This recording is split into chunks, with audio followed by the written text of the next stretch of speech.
Well, good afternoon, everybody. A very warm welcome to a very warm Nurburgring. We're in the west of Germany.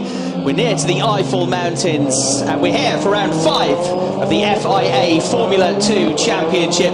The red lights come on, the engine notes begin to rise, and we'll go down towards the first corner. They will charge the hairpin. It's a good start for Marinescu. He goes across defensive. He's going to get the lead of the race. He's going to get ahead of Pachetta. Pachetta, though, he's going to get down on the inside on the way to the hairpin. He's on the outside. He's going to run wide, but Pachetta will be on the inside line for the next turn. I think will hold the place back there. So it's a good effort there from got Dan McKenzie, got Kevin Morocco, who was having a real big go at the inside, but Kevin couldn't quite find a way past. I can see in the distance there Kevin having another go at the inside to get ahead of Pachetta, but it doesn't work out. Morocco then tucks in behind Daniel McKenzie. He's 4 still, but he's under attack from Matteo Tuscia in the green number 12 car, the 15-year-old. Just behind you can see Daniel McKenzie struggling. He's lost a place. In fact, Tuscia got through and passed him on the way through the turn. You got Fontana, you got Christopher Zenner making a decent start as well. They've all made it safely through the hairpin for the first time, which is a relief. And the field being led by Mihai Marinescu. Pachetta there really more worried about keeping his second place, James, than attacking for the lead of the race. He's got a championship to think about now. He might say it's too early, but with 4 wins out of 4, you're going to be thinking about the end result. It was nice to see quite a clean start there. Morocco compromised himself, I think, by almost overlapping for the first place. So if he just held back, maybe he could have kept that second position. Yeah, then Zamparelli spins there. That's a real shame for Dean after a great start to the race, picking up a couple of places. Both temporarily stalled the engine.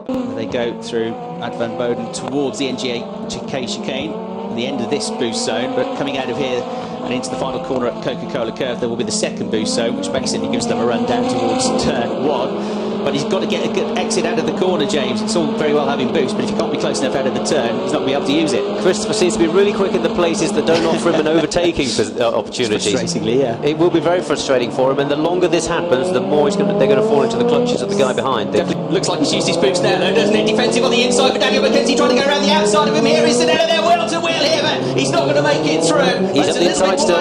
Well, possibly. He's got the nose. He's done it just about. McKenzie's going to hang on around the outside there, but I think he'll have to give second best. And that was brave stuff there from the Swiss driver. He hadn't really got fully alongside, but he knew if he could just hang on around the outside there, with the left-hander coming up, he might be able to sneak through. Daniel didn't make it easy for him, but that was a good move from Zanella, who actually didn't look that close as he came out of the final turn onto the start-finish straight, but he must have just about done enough. So good move that, to get himself now up into what will be 5th place. So that was a change for 5th position. Zanella then has picked up 2 places since the start of this race. Now here's a replay.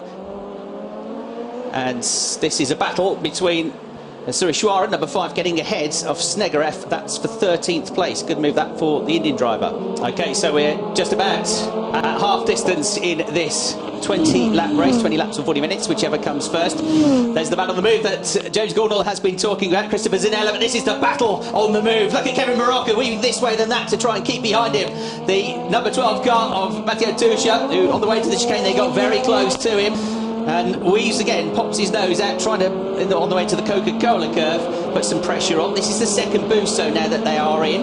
And as long as you press your boost button within that zone, even if it's right at the end of the zone, you'll still get your full 6 seconds of extra boost. Could be a chance here for Tuscia. He's going to have to go the long route around the outside. Here he's going for it, almost touch wheels on the way to the hairpin. Good stuff this from Kevin Morocco to keep him at bay. Oh, they're both right wide there. Out off the track almost goes Tuscia. He can't find a way through. Morocco gave him no room whatsoever there. And that was good defensive driving, just about on the limits, I would say, but he got away with it. Now I'm afraid out is Max Snegerev, the Russian driver, back into Formula 2, and the rear wing detached, and that looks very much as though he's made contact with the barrier, so that car was running near the back anyway, and Max gets out of the car and put you too far back going into the second boost zone. So you have to think about that too. It's going to compromise you, and what we see now is Zanella within a second, so Zanella might just well boost past Tuscia on this occasion, because he's lined it up quite nicely. There goes the defence. It's about to kick off. One goes this way, one goes the other. Right, attack or be attacked is the rule here for Matteo Tuscia. They're going to be 3 abreast on the way into the hairpin. Kevin Morocco lets them drift wide.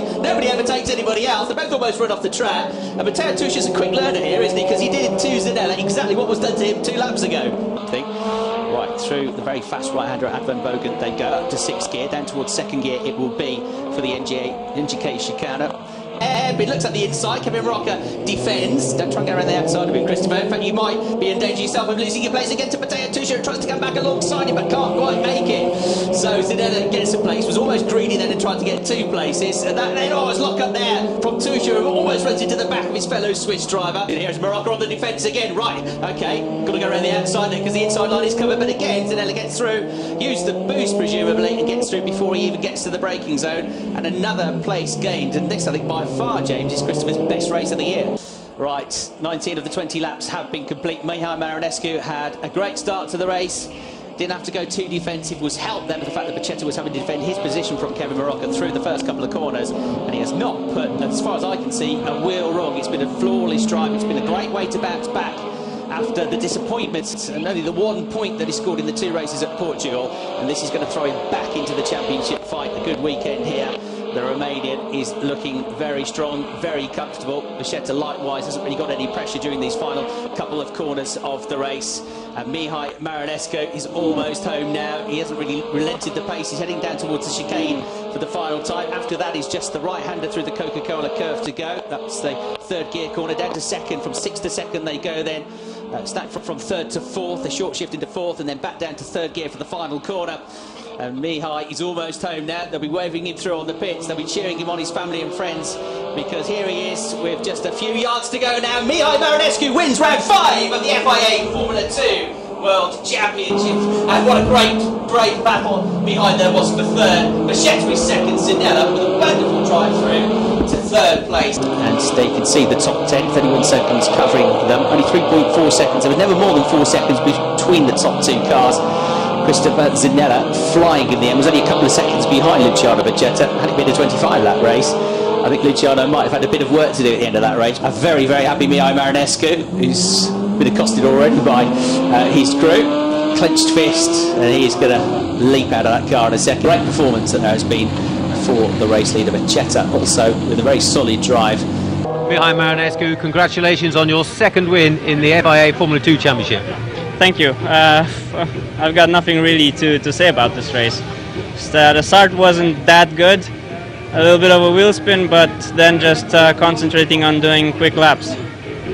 We were, from the sidelines, thinking maybe you pushed hard at the beginning, but you seemed to manage your tyres well.